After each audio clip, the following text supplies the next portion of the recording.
Herrixean euskeraz biharratzen daben merkatari askoak hauz, eta gaurkun, eurak euskerin aldeinako apustu erakustea gatoz. Ikusireu sartu bazerin, atindakazuen ordutegix eta kartelak eta euskeraz da zela.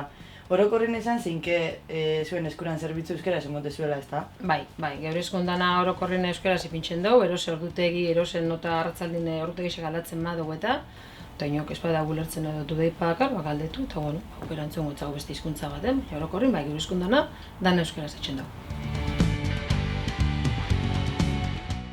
Entera da, bai euskarari ziurtagirixiak azuela, zelan izan zen hori? Bueno, hori ondala, urte batzuk izan zen, bai, 10 bat baino gisa, etzaten dut.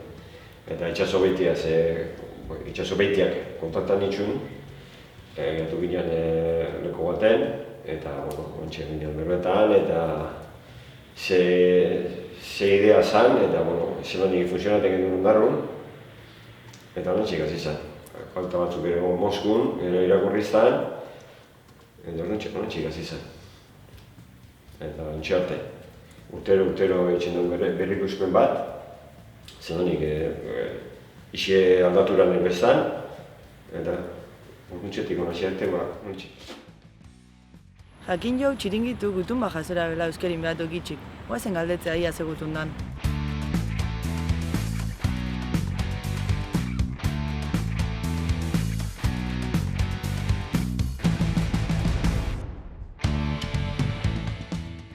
Ondarreko txiringitu giro gudan, eta euskera esaten diureu da bate giatzirau euskera esaten ditzagoela eta zoizontzeko karta bat bisalduzku.